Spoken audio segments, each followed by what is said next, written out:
morning, everybody. Welcome. I'm going to call the meeting to order September 4th, 2024, County Council. We'll start with a prayer from Mr. Smallwood. Let's pray. Father, we love you, we praise you, we thank you for this chance to come together this morning to work for the people of this county. We ask that you guide our every thought, our word, every action today, and that may everything we do today be pleasing to you, Lord, and benefit as many people as possible in Chesterfield County, Lord. And we ask these things in your name. Amen. Amen.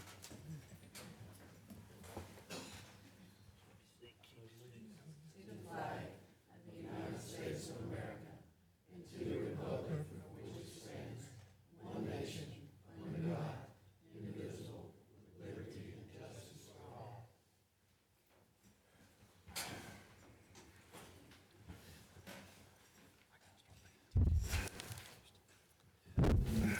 Before we adopt the agenda, there is a couple of changes, or just one change. We're going to move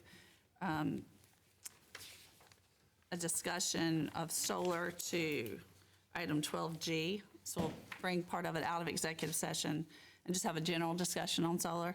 And then for 18A, that is for Project Seaboard specifically. So now with that, is there a motion to adopt the agenda? So move. Second.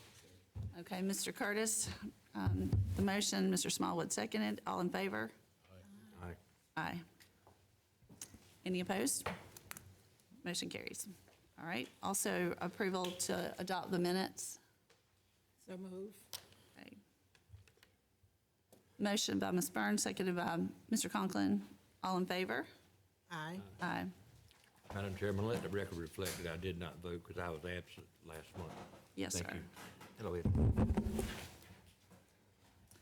All right, the bonds going around now. For appointments, we have Ms. Karen Short, Director of Opioid Abatement Coalition, if you'd like to come forward. Good morning. Thank you for allowing me to address council. I'll try to be brief for the sake of time. I just want to come and give a SCORF update as I have just completed mid-year reporting. I want to lead off with what's most important, and that is how the opioid crisis affects our county residents. So as you all know, we have had a spike in overdoses, both fatal and non-fatal, in the past couple of months. We have had 12 overdose fatalities in the county this year.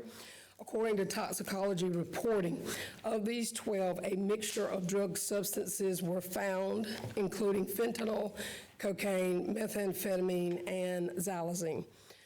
These four substances remain the top drivers in our county's opioid overdoses and deaths. Side note, xylazine was present in 4 of these fatalities. Fentanyl alone is a dangerous cutting agent, but the mixture of it with xylazine is even more deadly. Xylazine is an X factor and sadly has become an imminent threat. This moves the goalpost, as we must now not only focus on reducing the harms from opioids, but by treating the dependency, but we also have to treat the harmful effects of xylazine exposure. Xylazine is nicknamed Tranq, as in tranquilizer. It's a non-opioid compound. It's approved by the FDA as a horse tranquilizer. It's not meant for human consumption. Xylazine is uniquely dangerous because it causes a flesh-eating effect in humans. It causes open wounds and can lead to amputations. Fentanyl is the deadliest drug our country has faced, and it's become even more deadlier now with the additive of xylazine. As an immediate response to the recent spike in overdoses, COAC and Alpha have increased our access to the overdose reversing drug naloxone. We've increased our access to testing resources and extended our access to treatment, and activated a field presence to disseminate resources in high-risk areas. And one way in which we do that is we do these pop-up tent events in every town. So we just take a tent out, we take Narcan out, testing strips, other supplies, and just go out and do community pop-up events. We had an emergency meeting in July where we had 3 different presentations. We had a person in active recovery who's actually overdosed and being brought back by Narcan on 9 different occasions, and she spoke on the importance of harm reduction and the importance of making Narcan available in our community.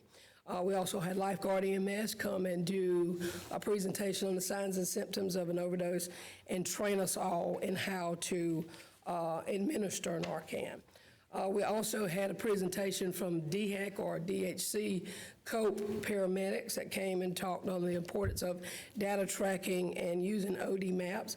And it's our hope, along with the coroner's office, that in the future we can get all county agencies to use this OD map tracking system. That way we can see overdoses happening in real time. Following this meeting, we're working together to develop a comprehensive response plan. So whenever we have a spike, every agency knows how they are to respond. We've also started what we call the Warm Handoff Initiative.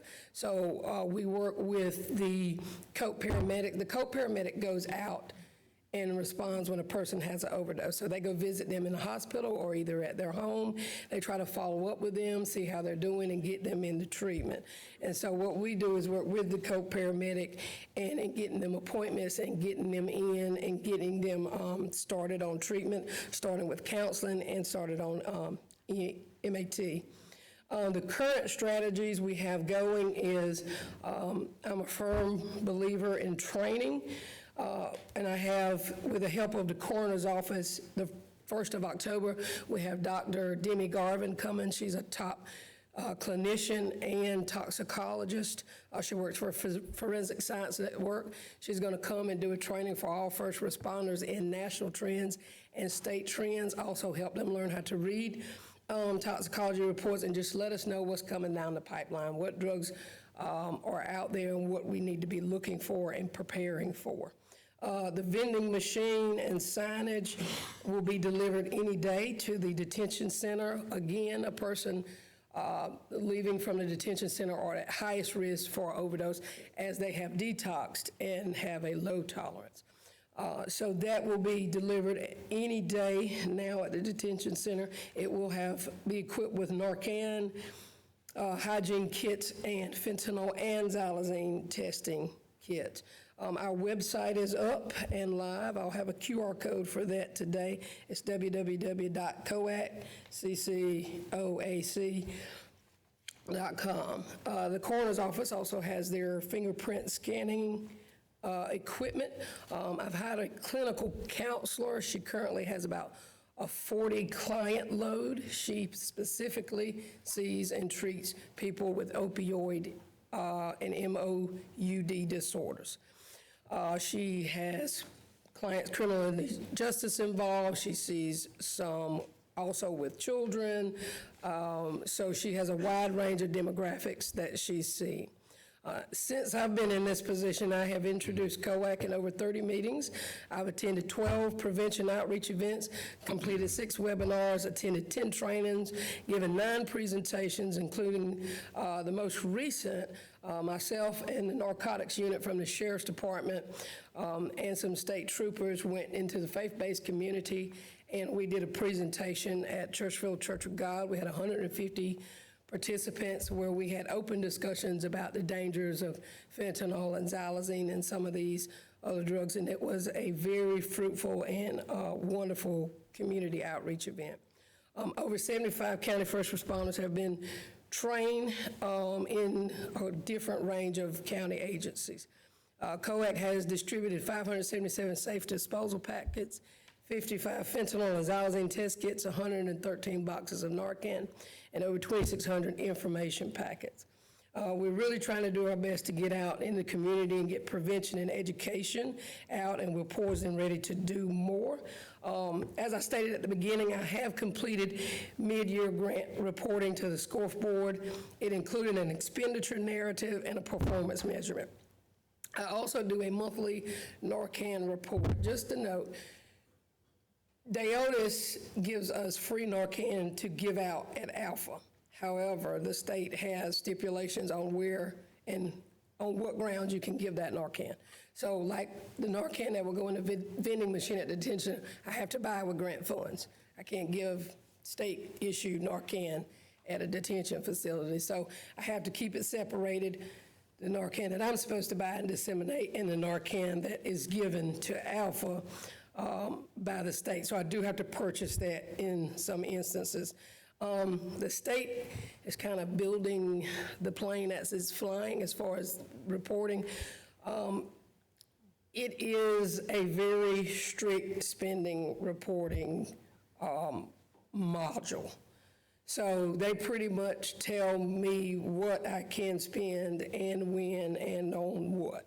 But where we are in compliance with the SCORF board on all expenditures, we spent about $70,000 so far for the calendar year. We're underspent, but we are looking forward to our grant writing for 2025, which will open in October. Just a few things. As this overdose crisis continues to change, we must take a pragmatic, evidence-based approach to saving lives, reducing risk, and removing barriers to effective interventions. With that said, the next phase of the grant, I want COAC focus on mitigating the harm and helping preserve lives of county residents. And I think one of the major ways is to help the Sheriff's Department by giving them an extra man. So I went to the SCORF board and asked if we could write for a Randox machine, like a toxicology machine, because that's something that the coroner's office and the Sheriff's Department stated to me that they wanted. Well, the SCORF board says, no, it's not an approved use.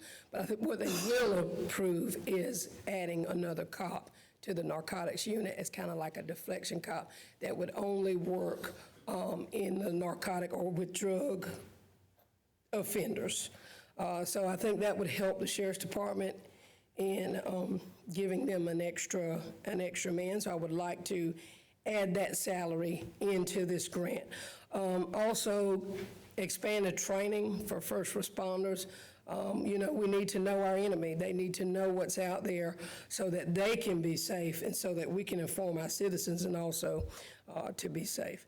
I would like to expand MAT services. Ideally, getting MAT in the detention center, I believe, will have the biggest impact. But that is a goal for the future. But until we get there, I think we can do a better job of how we work with our current MAT partner, CareSouth. So I would like to maybe add a liaison between us and CareSouth, make sure people are making their appointments. Make sure they're compliant with what they're supposed to be doing as far as their criminal justice requirements. So just kind of keeping a check on these individuals and making sure that they're moving in the right direction. Also, I'd like to put naloxone boxes at fire stations. This is something, I was in a training at E911 and we kind of came up with this idea. A better way, we can't spend $10,000, $15,000 on putting a vending machine all over the county, but we can spend $500 and buy these, they're kind of like magazine boxes, and put these boxes at all fire stations. That way, you know, if somebody can't drive to Chesterfield, to Alpha, or go to the detention center, then they have Narcan available to them at their local fire station. I also partner with PDRTA, mobile billboards, and a way to get information out. LPVs, it's a prescription lock and vial and drug disposal packets. Safe disposal and prescription lock and vials are important as far as prevention.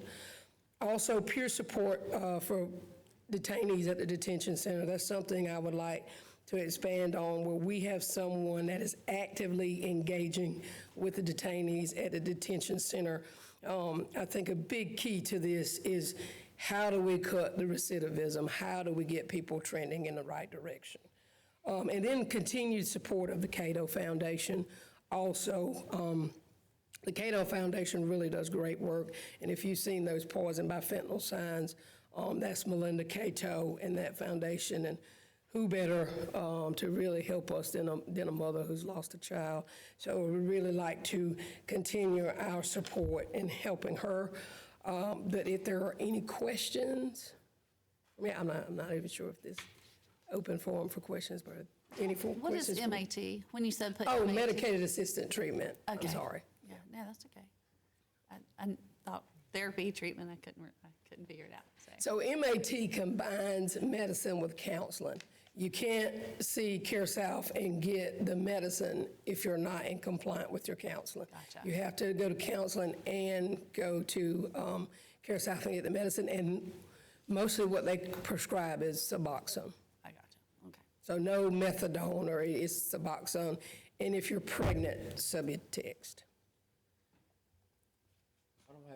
I don't have any questions, but I do have a comment. So for the first time, I got to experience what it was like to go through the process. About 2 weeks ago, I had a friend, he had been incarcerated for about 6 or 7 days, and he was 6 or 7 days clean from fentanyl. He's a fentanyl user, and it was on a Friday, and so I went and I actually picked him up at the jail, and I reached out to the Alpha Center. They immediately gave me an appointment for him. He was ready and willing to accept some help. So the Alpha Center gave us an appointment. I expressed to him my concern. I didn't want him to go over the weekend and not have some type of support, because I knew that was going to be crucial for him. And so we went into the Alpha Center. I took him down there, had the discussions there. Alpha Center actually reached out to Care South the same day and got an appointment for him to go to Care South next door, and was able to get him situated to get over the weekend. So I got to experience that firsthand, and I greatly appreciate and have a different perspective on how that took place. I do think that part of what I would see is if we could look at emphasizing whatever measures we have to take for those folks that would, in that scenario, that would get out on a Friday and want the help. I'd like to offer them anything we could to try to keep them clean over the weekend, knowing that's their most vulnerable time, you know, because I don't know about the whole Suboxone thing and all that. I know it's got its place as a treatment, but if they have to go from Friday till, can't get an appointment till Tuesday at the Care South, then that's 4 days of them, you know, going through cold turkey withdrawals again. So, but it was a great experience, and I'm very thankful for it. Good, good.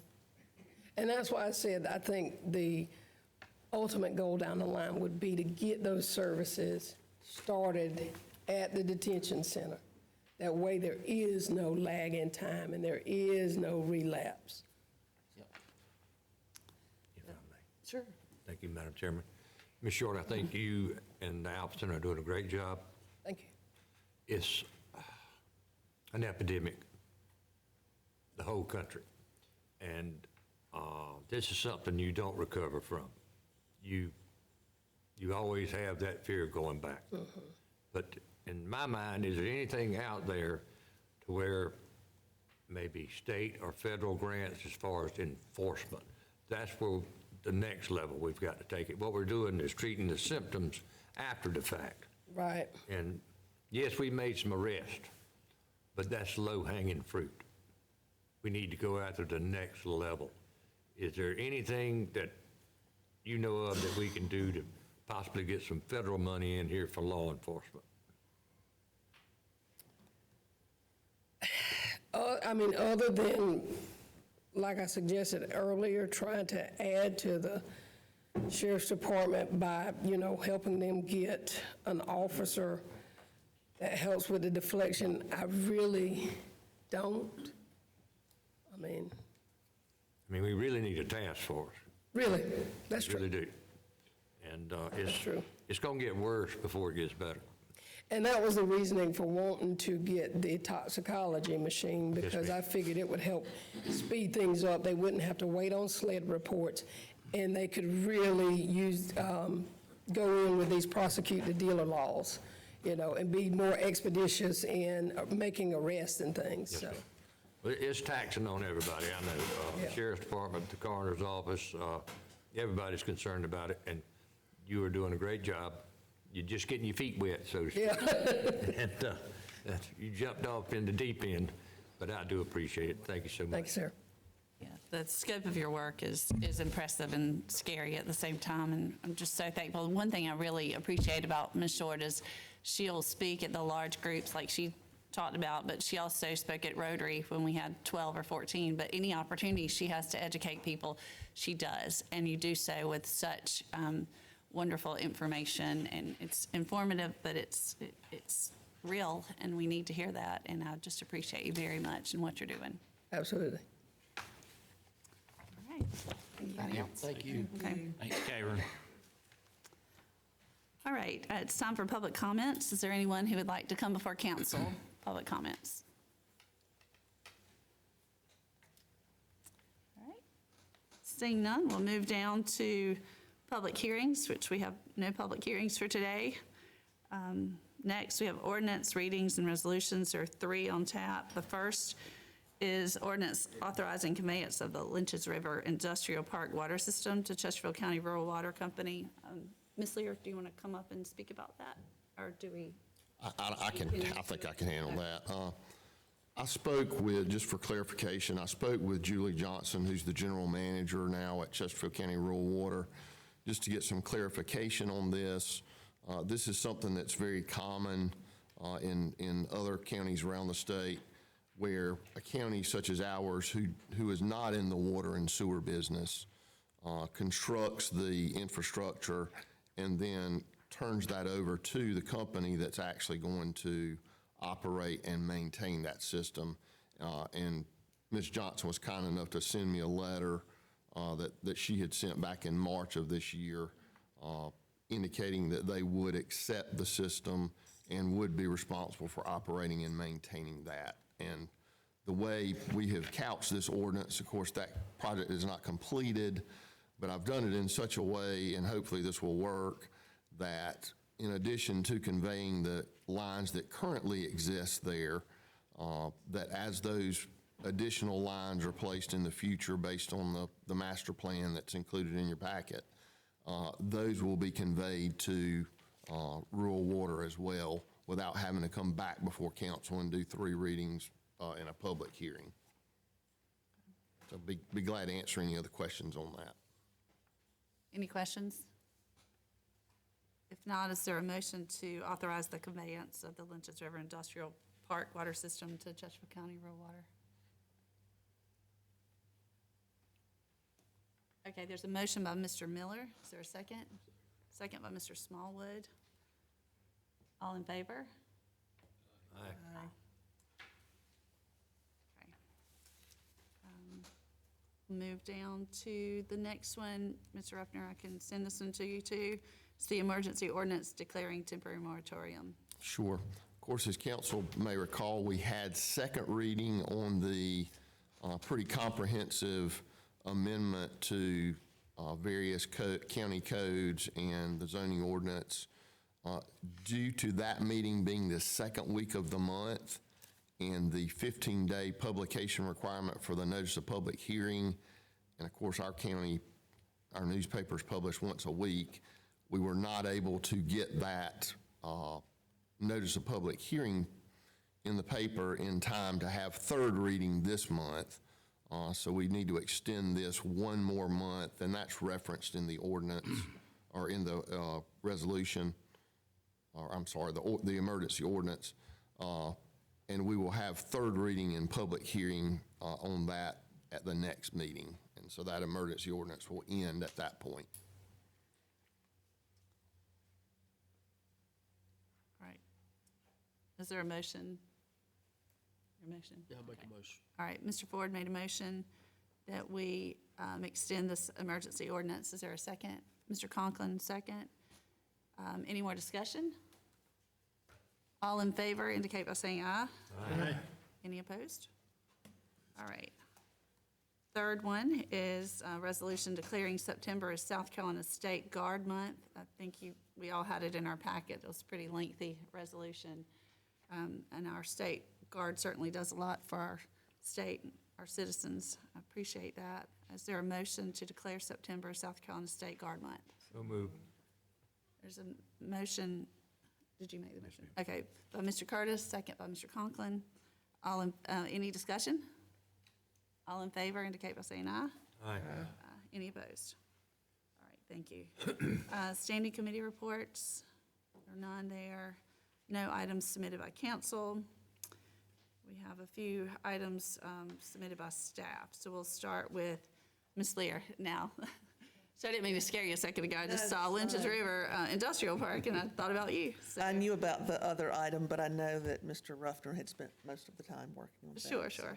Okay. Last month, I talked to you all about the Palmetto Sites process and how we were going through that process for Alligator Industrial Park and Lynch's River Industrial Park. We're at the stage with Lynch's River Industrial Park that we now need to do due diligence. And we applied for a grant with the Department of Commerce. And as a Tier 4 county, we only have to provide 25% of the cost. I was notified yesterday that we received that grant. So I'm here today to request that you vote on approving us spending those funds. It would be $19,750 out of the economic development funds. The other 75% would come from Commerce, and that would complete the due diligence for Lynch's River. Any questions for Ms. Lear? Ms. Lear? Good deal, I think I'll make that motion. Okay. Mr. Curtis makes a motion that we allow Ms. Lear to spend the $19,750 for the grant match Out of the Economic out Development of Fund. Economic Development Fund. Thank you. There's a second by Ms. Burns. Any more discussion? All in favor indicate by saying aye. Aye. Any opposed? All right, thank you, Ms. Lear. Yeah. All right, I don't think Sheriff Streeter could be with us today, so we have Spence Good Vaughn. morning. Morning. I'm here on behalf of the sheriff. He had a medical procedure done, so I got cast into doing this. What I wanted to bring up first, which is on the agenda, we need to retire 2 dogs if we can. The first dog is a male German Shepherd mix. He's 5 years old. He had a traumatic leg injury some time back, about a year or so ago. He had to have reconstructive surgery to his leg with rods, and he hadn't been able to get over that too well. He has issues with still limping and whatnot, so want to retire him. And Sean Gopal, which is an employee of ours, he wants to purchase the dog for $4,000. Since he still has some, in theory, the dog in principle should have some time left in him. We had to, due to the fact that narcotics paid for funds, we had to get some kind of a replacement value of the dog, which would go back into narcotics funds, which what paid for the dog, if that was something. And the second dog is one of our bloodhounds named Brutus. He's 7 years old. We need to retire him. He's really got to where he's not doing anything but eating and costing us money. He got neutered and he just give up on cracking. He just wanted to keep eating and got as big as I am, just about. But we need to retire him. We don't have anybody yet that the dog could go to unless we found someone and would want to take him into a good home. We generally try to have somebody in our department take the dog. But if that doesn't work, then we reach out, in the community, somebody may take the dog from there. And of course, all these dogs will have a release of liability signed by whoever takes the dog, so release the liability for the county. Anybody want a dog? Anybody out there want a dog? I'm not clear about the $4,000. Okay, well, let's ask your question. Okay. Sir? Captain, I'm not clear about the $4,000. I don't hear well. He's gonna pay $4,000 to, they buying the dog basically. Okay. And of course, he'll accept all the medical expenses and far as, we don't continue to take care of the dog. He'll accepts assume all that. liability. He accepts all liability. This is a bite dog, correct? It's a full patrol dog, but he broke his leg during training Okay. one day, and it snapped in two, and he had to have a rod, and he just, he hadn't been able to get over it to fulfill what's asked of him to do. So he's bonded with him. He wanted to keep the dog, so he was willing to pay to have the dog so we could put it back in the narcotics fund. Now, I'm being facetious, but neither one of these qualify for retirement, correct? No, sir, and neither do they qualify for Medicare Part B. So, we'll go don't from, have a problem with they'll that. take care of it there. And I'll make that motion. Okay, there's a motion by Mr. Curtis, a second by Mr. Rivers. Any more discussion? One other question, that $4,000 does include the kennel as well as the dog. Yes, ma'am, it does. The kennels are, we've had the kennels for years. The school district, Central High built some of them for us years ago, so we have had some built by Hartsville Lumber and Barn, but it's an older kennel, but it would go with the dog as well. Good question, yeah. Any more discussion? Okay, all in favor indicate by saying aye. Aye. Any opposed? Okay, thank you very much. Are you gonna keep going with the next All right, item? the next thing I was asked to present is, we had two officers that was funded through grant positions, a gang investigator and a domestic violence investigator. It was a 3-year grant. Mark Wise, which is here, if y'all had any questions specifically about the grant, he could answer them better than I could. He put in for the grant. It was approved during Sheriff Dixon's term, and the grant is running out, I think, October. About 3 weeks ago, give or take, is when we found out that the grant was running out, because I understand the market actually renewed to have the grant renewed, but they didn't want to renew it.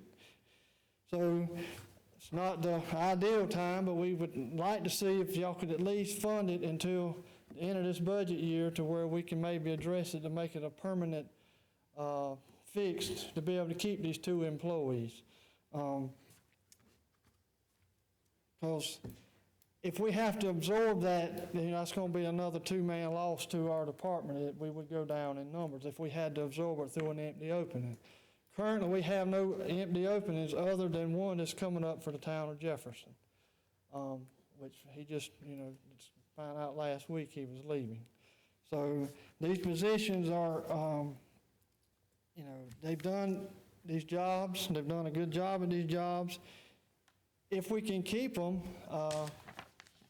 they would become our employee, because this is specific to what they can do. The gang investigators can only do gang stuff. Domestic violence can only do domestic violence. But if we can get them back on board with us, they can do any investigations. It wouldn't be limited just to what the grant paid for. But if we have to absorb them, and due to the fact that, there's not money there, we're going to have to either pull it from the road. So I only have 20 road deputy slots for y'all, just so you'll know. We got 4 5-man shifts.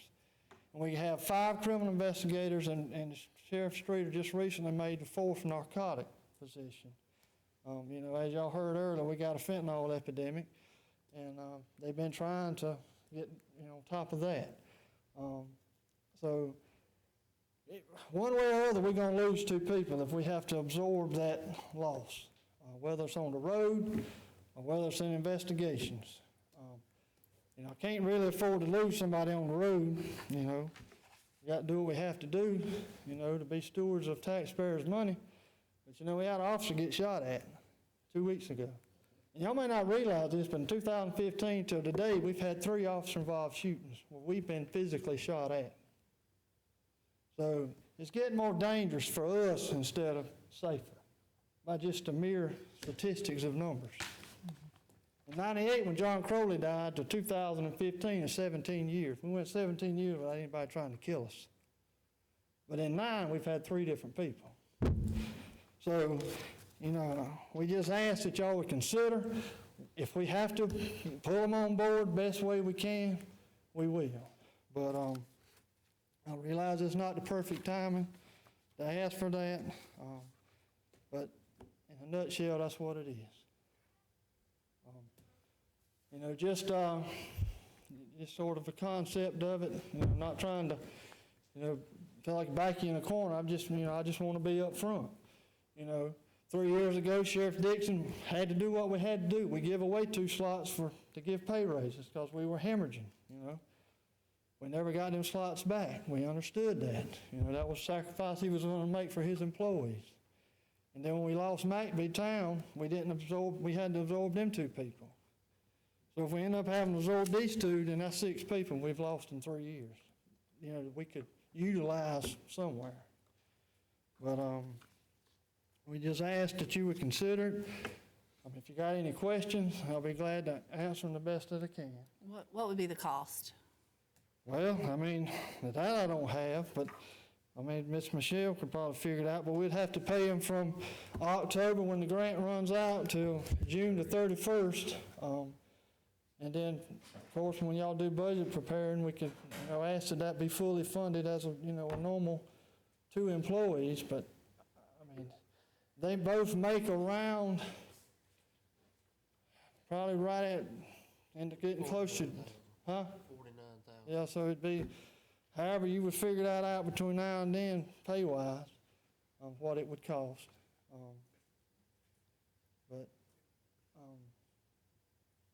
Like I say, we do have one opening that's coming up in Jefferson, which Jefferson is outside funding that don't cost the taxpayer. Yes, it's a position but that's all we have to offer right now. Their salary, the combined salary right now would be that, plus the fringe. It's like 25%. Yeah, another third of that. It would be roughly around $10,000 salary fringe a month. Madam Chair, I would like to recommend that this go to your finance committee and not try to sell That's it exactly what I today. was, I was thinking in my head that too. We don't need to be, I agree. So, I think we do need to, does that have to come in a form of a motion? No. Okay, I think that's what we're gonna do, is assign that to finance, and then you all can discuss whether or not we can afford to do it, and then we can decide if we're going to do it. Is that right? In the meantime, would it be reasonable to say that,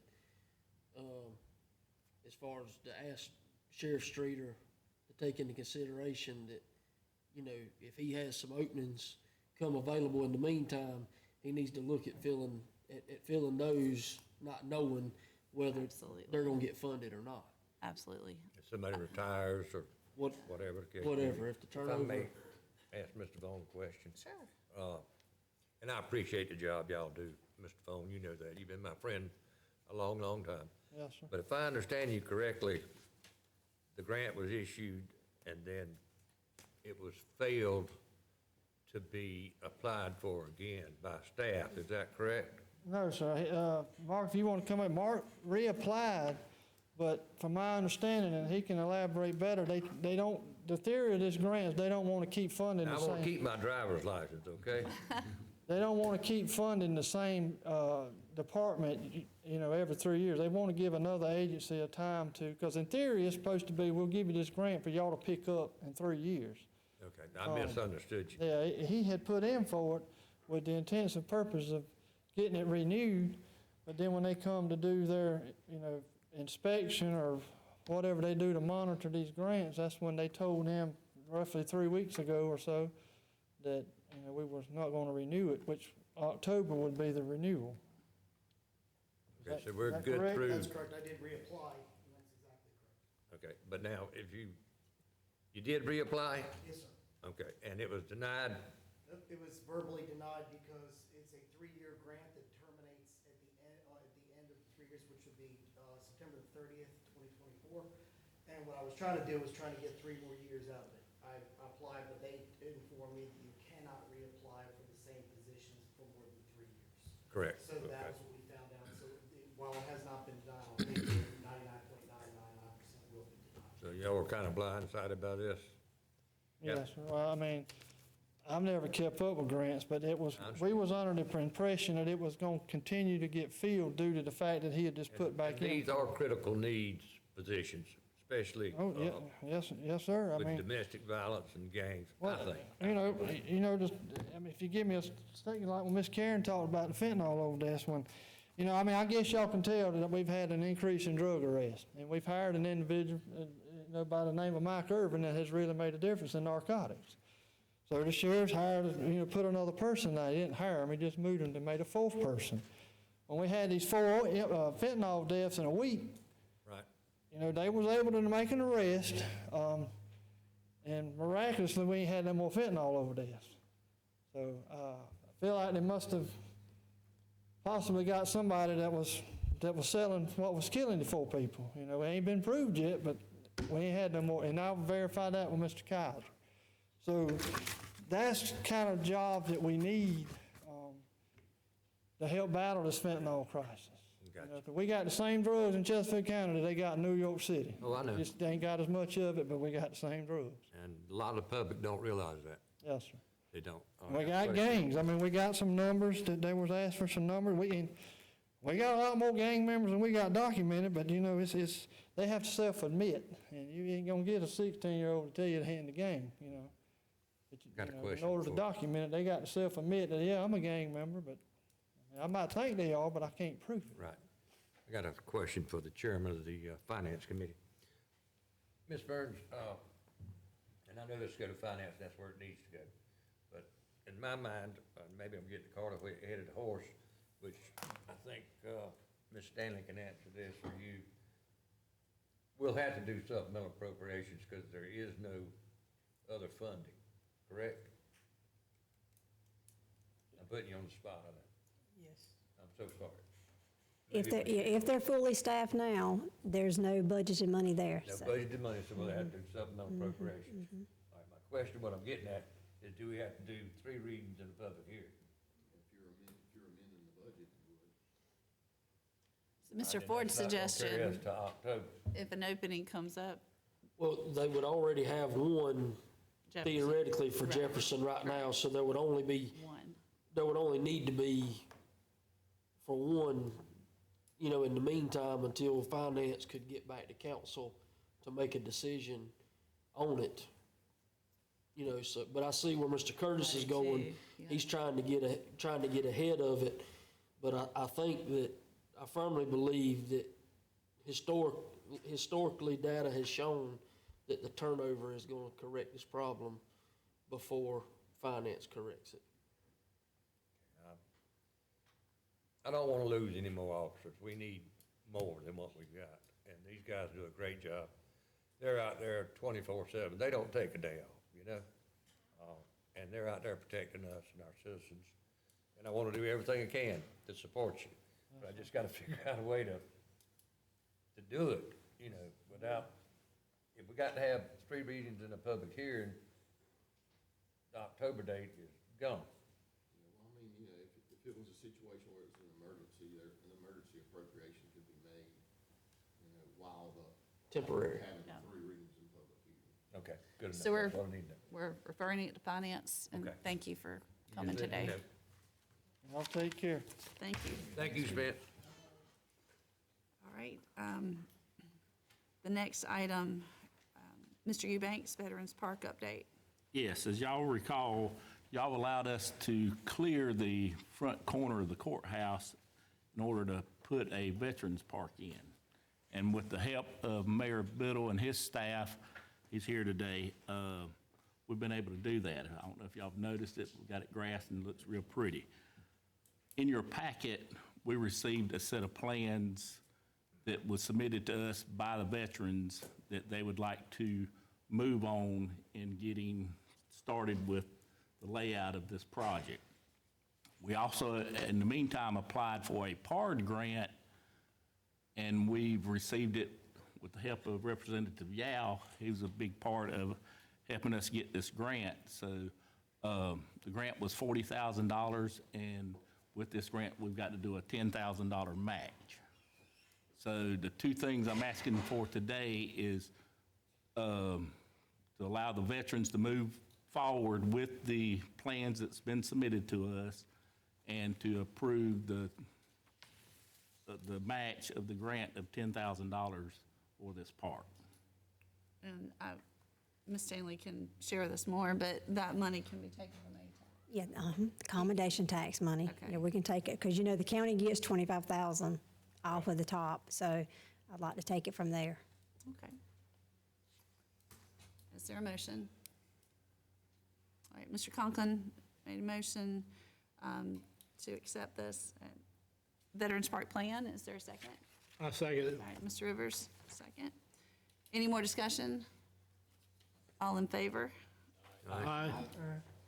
Thank y'all. Opposed? I can't thank Mayor Biddle enough for all the help that he's been given also with him and his staff too. So thank y'all for that.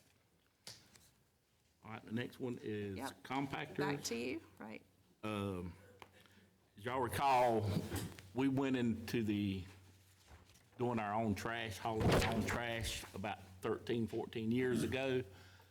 And we purchased a lot of bins and a lot of compactors at that time. And so 14 years is a pretty long time, and as you can imagine, some of these compactors are starting to wear. And we're to the point now that we're gonna have to start replacing some compactors, just the bin part of it, not the machinery part of it. And you say, okay, the bins are not that, the bins are actually 28,000 a piece. So it's a pretty costly expense to do, and I just wanted to bring that to y'all's attention, that there's several ways that we can do it. And Madam Chairman, if so, this is another, Refer to finance. yes. All right. That would be a good. Thank y'all. Thank y'all. We appreciate it, don't we, Ms. Burns? The hard stuff. So if that's okay with y'all and finance, we need to take that up there. All right? And then finally, Ms. Stanley, let's see. Okay, yes. We sent out bids for the industrial park for the Phase 2 of the water line, and we actually received in 3 bids. Corbett and Son Construction was the lowest bid at $302,995, and it's the recommendation of our Engineers Alliance consultant that council would award this to them. Okay. Is there So any moved. questions for Ms. Stanley? Will this complete the water project? I think, isn't there a small portion? There's still another section. No, this will not. This will do about a third. We've got about a third of the water down now. This will do about another third. Yeah. And then there'll be another third left that we don't have the funds for that yet. So on the due diligence, on the due diligence side, and maybe I'm uninformed, on the due diligence side, will that give us more information as to what kind of water capacity is actually necessary to the rest of the park? The due diligence doesn't do that, at least the items in due diligence that I'm aware of. But the water company, we've worked with them to find out how much water we're gonna have. In fact, we've changed the design a little bit to go up to 601 so that it would connect to another project that Chesterfield County Rural Water is doing. So that will immediately give us more pressure and more capacity in the park. So so this water line, is it just expanding our capabilities, or is it going to a specific project? No, it's not going to a specific project. We don't have any one of those lots yet, but this water line, just like the new road that's been completed, is opening up more lots. This water line will provide water to the lots, because the last time, with ATI, we had not paid and had not gotten the money there yet, and it ran into a real issue. So we had to quickly come up with about, $500,000 to get water to them. I just want to make sure that we're not putting the cart before the horse and installing infrastructure that we don't know what the needs are going to be for whatever goes in the industrial park. So I just want to make sure we're not going to undersize, because we don't know what the water usage would be for a specific That's right. industry. Until the company comes, but I feel like they're giving us as much water and as much pressure as they can, because obviously we're gonna need it for industry. So they're giving us the maximum amount they could, as far as the entire system could even support. That was my understanding, yes. And whenever the Alliance was constructing it and laying it out, they said that it would be less of a cost to us if we'd done the water line along with the road, because if we've got the road completed and everything done, then it would be more cost to us to come in after the fact with the water line. So I think that's why they've been doing it in conjunction with it. So this infrastructure's going in to save money Yes. now. Yes. For Yes. later on down the road, because the road's gonna be paved. Yeah, because we started out with the road, and then they were like, they thought about it, and they said, oh, let's halt for a minute. We need to tell y'all, we think that it would be less cost if you go along in conjunction with the water line with the road, because, there's possibility of messing up the road and, some more construction errors and all. So I think that, I just don't want us to get into a spot where we Yeah. limit what we can put there. That's Yeah. the only reason I'm asking those questions. yeah, because they even had on the plans where they were proposing so many different sites coming in. So they planned, like, okay, if this happened, this is, this would be the best source or the best water flow for it. So I think that's one of the main things that they really wanted to go ahead and go on with the water. Well, we already need the water at those lots, because when somebody comes looking, they don't wanna wait on you to put the water in. Yeah. They're assuming that there's gonna be water there, which is what happened with ATI. Yeah. We didn't have it down, we had not run it down that road yet, so that was, No, but I totally understand the concept of wanting it there. All I'm saying is, it might be saving money now, but if you get a concrete plant that comes in there, for say, concrete uses an abundance of water. And if we undersize it now, trying to save money, it's gonna cost us more later down the road. So I'm just trying to make sure that the engineer understands the concern and that they've made concessions for that. I'm fine with putting the water line in. I just wanna make sure we're not getting ahead of ourselves and have to turn around and say, well, we need a 8-inch instead of a whatever. well, we will already be, somewhat limited, because there's not a ton of water at that site. I mean, there's only so much water that Chesterfield County Rural Water can provide to us. So we can't take a project that uses, 500,000 gallons of water a day. Will not work there. Okay. So Libby, are you saying that they're giving us the maximum amount that they can allow? Yes, they understand that Okay. we need as much as possible and as much pressure as possible. Okay. And we did those studies, right before we put it in for API, so And, yeah, that's the biggest, that's the most we can do. Okay. All right, so there's a motion by Mr. Rivers. We didn't have a second. Is there a second, Mr. Conklin? Okay. Any more discussion? Would he need to Mr. Rivers, restate that Mr. motion? Rivers has got his hand up. Oh, sorry, Mr. Rivers. We aren't considering downsizing the size of the line. We're just extending the water line that we presently have. We're gonna use all the water we can possibly get at that location, but we got to go ahead and put the water line in now. Thank you. But my motion is to go ahead and extend this water line so we'll have water available when we get another industry that needs this water, which hopefully will be in the near future. And before the road gets paved. Yes, Right, most It's importantly. expected that you have it already. yes. That's just assumed. Okay. So there's a motion and a second. Any more discussion? All in favor indicate by saying aye. Aye. Any opposition? All right, now, we're going to have that item added from executive session and have that as 12G, solar, and Mr. Eubanks. I'm going to send that to you. Okay, as y'all know, the last several meetings we've had solar on the agenda throughout, and we've kind of moved it on down, and, but we're to a point now, Codes is to a point, he's got about 6 projects pending right now that we kind of need to know an answer to. Are we going to move along with solar, or are we going to say no to solar? So I'm to that point where I've got to know something, and that's kind of where we're at today. Well, and the reason why I think it's been kicked down the road is because it's not an easy topic.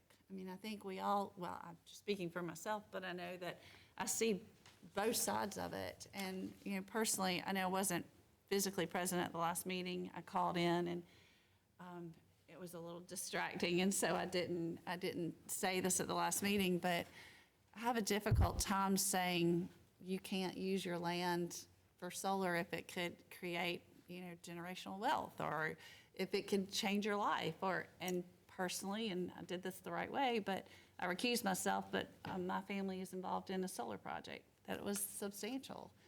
And so it's hard for me to say I would be okay with that, but I'm not okay with yours. So I feel like there's a place for solar in the county.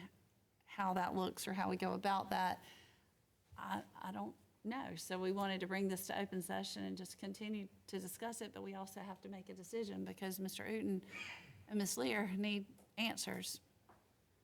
It's not fair to the companies that are coming to us wanting solar for us to keep saying, we'll talk about it next month. Mr. Chairman, if I may, I've thought a lot about this, and I could probably stand on the fence and argue both sides of this, because I struggle with parts of it. I struggle telling people what they can and can't do with their land. But I also feel like we have a responsibility. We could debate this today, but I think this, honestly, I feel like there's a lot of unanswered questions, and I think each and every one of us probably has some concerns or questions that we haven't really gotten out yet, or at least we would like the answers to some questions that I know you made an effort to do that last time. I don't know the best way to answer all those questions without having a conversation. I'd like to recommend that we maybe move this to either planning and zoning or even economic development committees and discuss it a little deeper there, where we can figure out the best way to move forward responsibly with solar, what that looks like, and what guidelines we can use to kind of navigate this, because I don't think you can pick and choose haphazardly who can and who can't.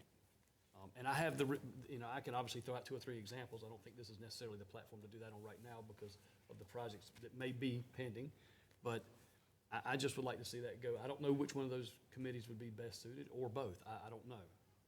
But I do think we've got to come up with something other than making a blanket approval now because there is 6, or making a blanket denial because there's 6, and we don't want to do anything yet. I don't think that's the responsible way to handle it. I would just like to move it to committee or make that recommendation.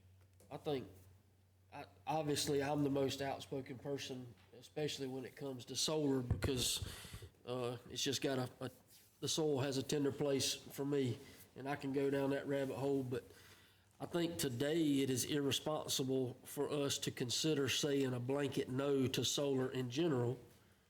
I think that would be irresponsible. I think that the responsible solution is to say we would always entertain solar, but the platform of which they are using right now, with the distance between the 2 solar panels and the height of the post, could be changed. It would change their situation with the solar, and it would also change the environmental concerns, and that I think that there's a compromise. So I'm not in favor of saying no solar in Chesterfield County ever, but I'm not in favor of allowing them to come in here with the plans that they have right now. That's the part that I disagree with. I think there's a compromise, but as it stands right now, everybody keeps throwing that down our throat. Well, it's so $300,000 a year in revenue, and you're just going to throw that away. Well, not really. So I did a little research, and when you pull the economic impact in Chesterfield County from Love's Truck Stop in Pageland, I'm sure it wasn't a $75 million investment, but it generates $165,000 a year in Chesterfield County. So my question is it all about the money? Pageland's in the situation right now where it's the largest economic growth impact of ever in Chesterfield County history. And we over here worried about spending all our time worried about these solar farms when we could be going to these investors. There's approximately 3,000 homes projected in Pageland right now, 3,000 homes. And with them homes that's gonna come, they're directly adjacent to our industrial park. That's a workforce that these industries could gain access to. There's all kind of retail that's gonna be there. They're moving dirt. The roads is fixing to be paved. The infrastructure's already in. This isn't just talk. So I'm about ready to get over this solar stuff, saying that it's all about the money. If it's all about the money, let's forget about them and let's go to Pageland and figure out, how we can work with these industries and these builders to figure out how to generate the money. I think it's about everything in general. I know a Love's Truck Stop is not for every location, but I'm just saying in general, things bring a lot more economic impact than just, saying we're gonna give a $75 million investment. That is not an investment in Chesterfield County. I don't agree that we should tell people what they can and can't do for their land.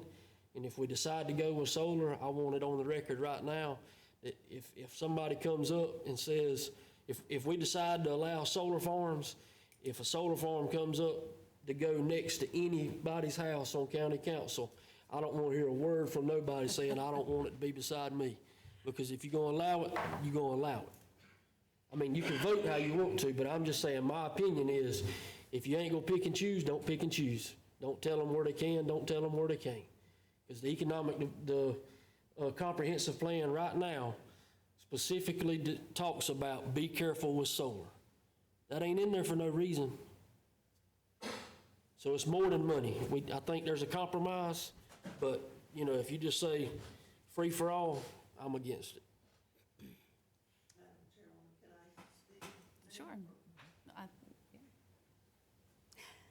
Sure. She can, yeah. About solar in general, can I? Sure. Okay. Yeah, we can't talk about any specific projects Right, I right now. understand. It's just We all general. know that. This is just general discussion. Right. And I'm changing a little bit of this because I thought we were going to talk about this in executive session, but I'm actually glad that we're talking about it here. One thing I wanted to mention to Mr. Ford is the platform and the height. They are not going to change that, I don't think, currently, because there's still a way, those panels move, so water gets to the grass. If it has to be higher and farther apart, they would not come here. For one reason, because it would cost more. Exactly. At least that's my understanding of it. I've heard of a solar farm that has been approved in upper New York State, and it's higher up, and so they may be farther apart also, I'm not sure, so animals can graze underneath that, but that's at a bigger cost. So if we want to attract the solar farm companies, that's not something that they would go with. Companies now expect a percentage of their power to come from renewable sources. These companies will choose to go to other counties that are utilizing sustainable resources. An RFI that we received yesterday a request for information that we received yesterday wants to know how much of the power they receive will be carbon-free. That happens weekly for us. I'm going to share a quote with you from Strategic Development Magazine from last year from a site developer with very good reputation. There's no doubt that the drive for industrial decarbonization among U.S. manufacturers is changing the way we evaluate site opportunities for our clients. We're on the front lines of a broader industrial energy transition. At the South Carolina Economic Developers Association meeting last week in Columbia, there were about 250 economic developers from the state there. And the Speaker of the State House, Merle Smith, spoke to us. And he spoke to us about one thing, and one thing only. I was really surprised that that's all he talked about, but it was energy. There is a shortage of electricity in South Carolina, in the nation, but especially in our area and in our state. And with the growth that we are seeing, we're going to have to come up with some other sources to provide the energy. So last month, we talked about Robinson Nuclear Plant. I got some information from them, and looking at a project that would be a possibility as an example, what they would produce at that solar farm would be about 10% of what Robinson Nuclear Plant can produce every day. So it's not going to take it over, but we are trying to we're trying to decrease what we're using and make alternative sources part of the mix-up. And you already talked about landowner rights, which I was going to talk about. One other thing is that you all have already come up with the plan for solar, and we look at the site. We don't just immediately say, yes, we'll take it. We look at the site. It's not prime industrial property, prime residential property. It's just, typically a farmer that's retired and his kids don't want to, his or her kids don't want to go into farming, and this is a way for them to make some extra income. Let's see here.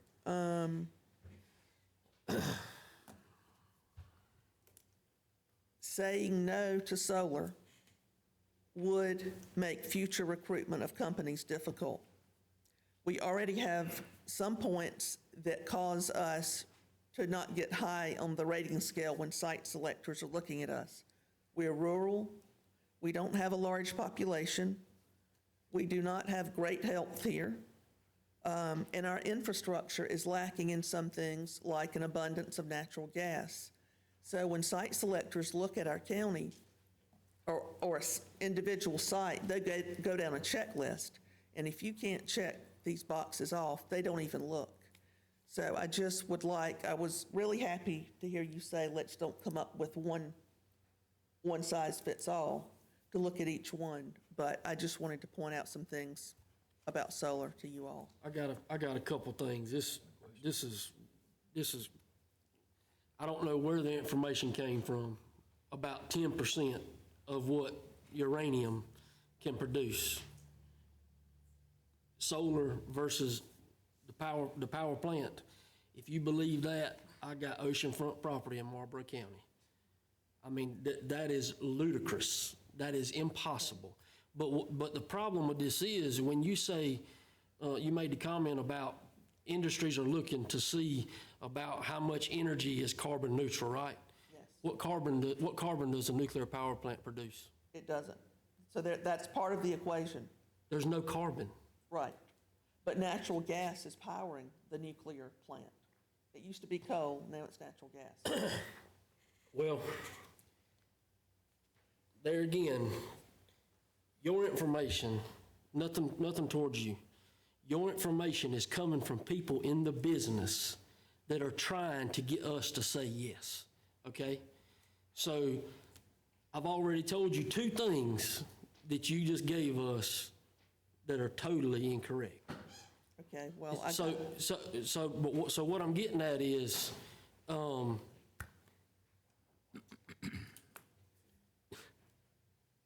gonna go with whatever everybody decides to do, okay? But at the end of the day, I still stand by this. The only reason they're pushing this product is because government subsidies. They admitted that last time they were standing in here. It's all about the government wants them to go green, go green.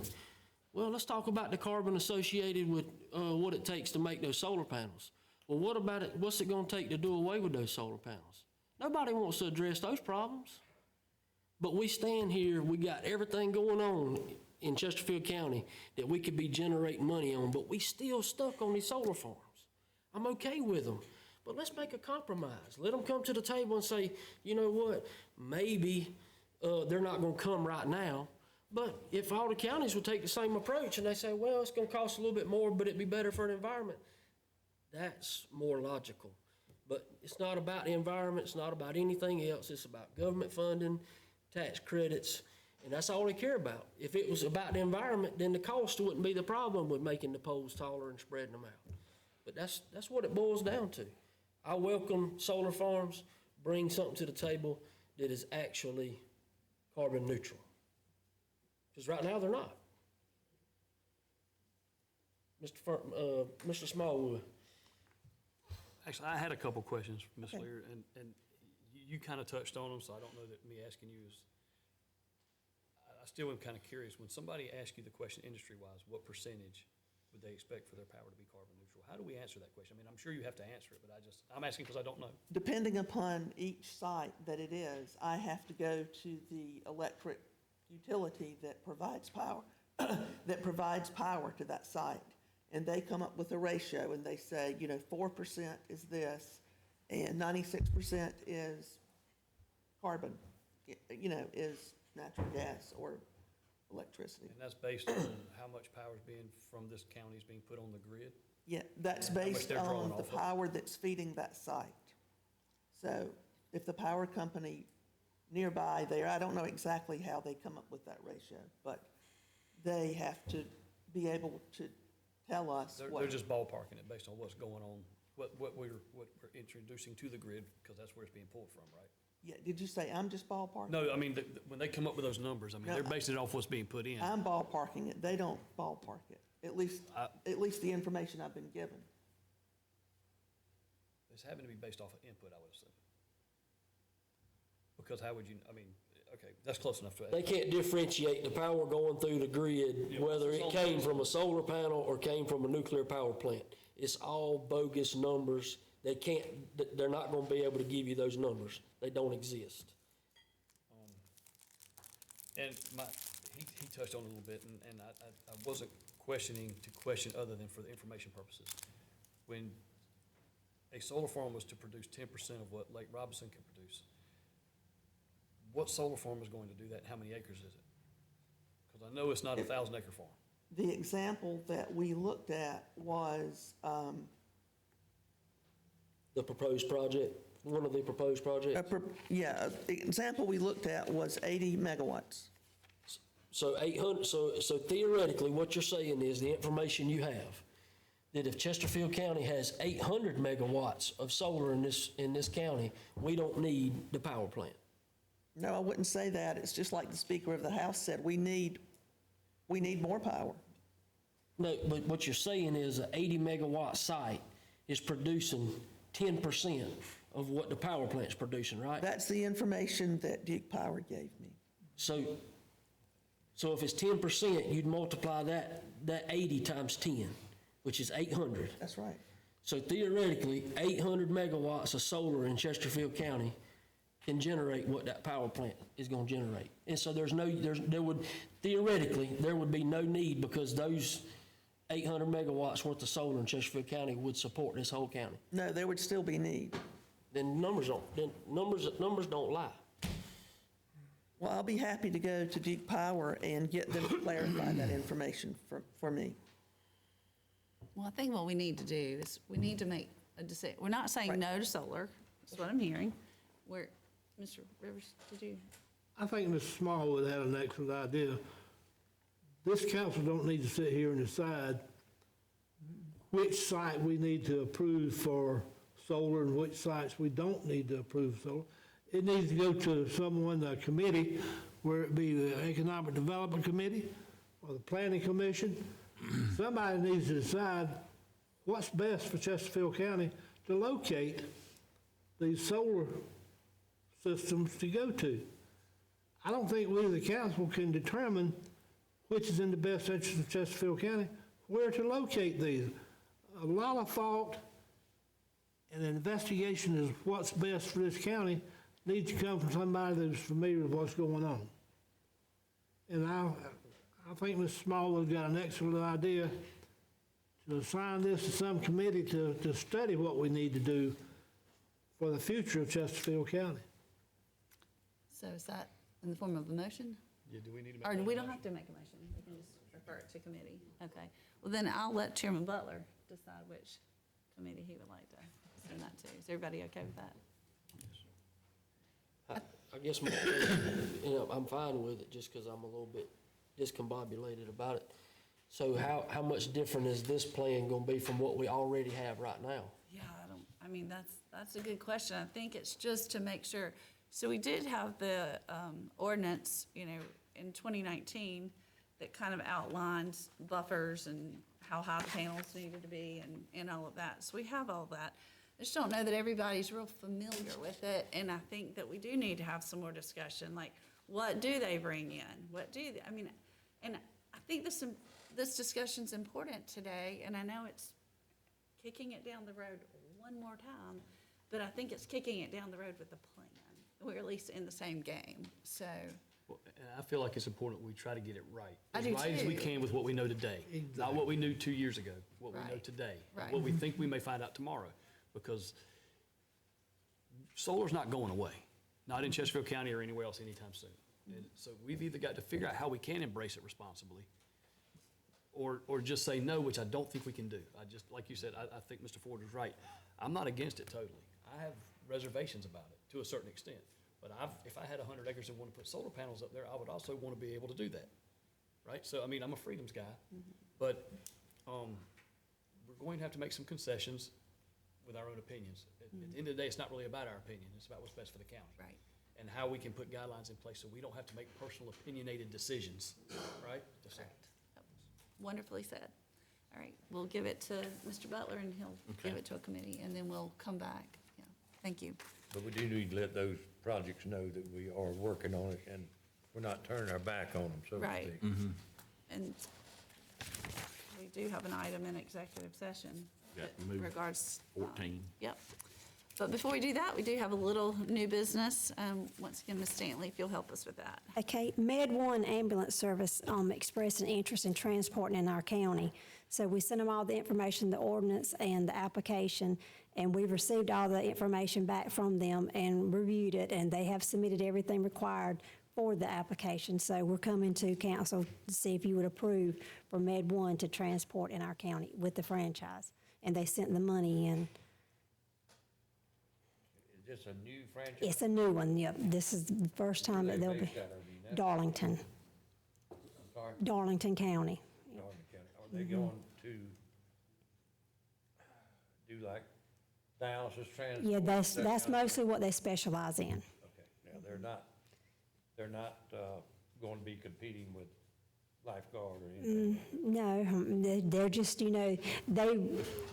most of their work, he told me, was done out of Darlington, but they have had some contact for them to transport in our county. So they said that, they wouldn't be, and they asked the question, would it be okay if they didn't do as much as our current franchise? And I said, that's fine. I said, but now when you're called upon, then we expect you to do it, because you're in a contract. Whether it's in a hospital transfers? That's right, but, Dialysis, yes. okay.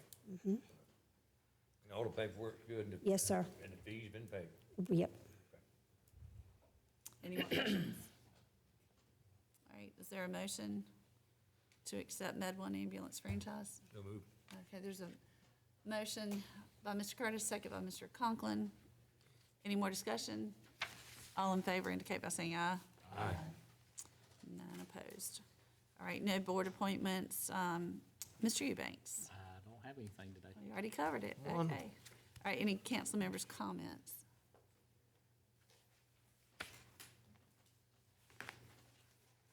All right, so with no comments, we'll move to executive session, or I guess we have to have a motion to go into executive session. Is there a motion to go into executive session? We need to announce the reasons for that. Oh, thank you, Heath. Yeah, this is my first time in the chair. Thank you. I appreciate that, Mr. Rucker. Doing well. Yeah, we do have a need to go, but we need to tell you why we're going. All right, Mr. Rucker, it's on you. Several items. Item 18A is pursuant to 30-4-70 subsection A5. That is to discuss matters related to proposed location expansion or provision of services encouraging location expansion of industries or other businesses in areas served by the county, and that is regarding Project Seaboard. 18B is subsection A2. That is to discuss proposed contractual arrangements, receive legal advice that would be subject to attorney-client privilege. There's 2 items under that. One is condemnations regarding County Line Road. 2 is a county and municipality contract for judicial services. And then finally, item 18C is pursuant to subsection A1. That's to discuss employment, appointment, compensation, promotion, demotion, discipline, or release of an employee. And as noted on the agenda, council may take action on any or all of those items after exiting executive session. motion to go into executive session? Motion. Okay, there's a motion by Mr. Smallwood, second by Mr. Conklin. Any discussion? All in favor indicate by saying aye. Aye. Right, Can we have a little short break?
condemnations And refer to judicial and refer the municipal contract for judicial service to the judicial committee. Okay, we are now out of, are we out of executive, does Cody know? We're out. Yep. Yeah. All right, we are now out of executive session where no motions were made or votes taken. We do have a few things that need to go in different directions. The first item has to do with a solar project. Is there a motion? So move. What is your motion? To allow, and I forgot the name of the project, Seaboard. Seaboard. Seaboard. Seaboard, to proceed. And this is a project that has already been in the works and it's already been through zoning. Correct. Is there anything else we need to know about that? I would suspect having an inducement resolution for council to consider at the next. Okay, all right. So there's a motion by Mr. Curtis, a second by Ms. Burns. Any more discussion? All in favor signify by saying aye. Aye. Aye. Any opposed? Mr. Ford is in opposition. Thank you. All right, the second item is B1, condemnation. Is there a motion to authorize the administrator? Mr. Rivers? Okay, Rivers. I make a motion, we let our administrator and our attorney get with those on the condemnation and proceed with that. okay, under his procurement code. All right, there's a motion by Mr. Rivers, second by Mr. Smallwood. Any more discussion? All in favor indicate by saying aye. Aye. Any opposed? All right, and then the third matter is municipality contract for judicial services. And that one, we don't need to have a vote on. We just are going to refer that one to the judicial committee. Correct. All right. Okay, anything else we need to discuss before we go? If not, Motion to adjourn. take a motion to adjourn from, and a second. Any more discussion? All in favor? Aye. This was supposed to be a short meeting.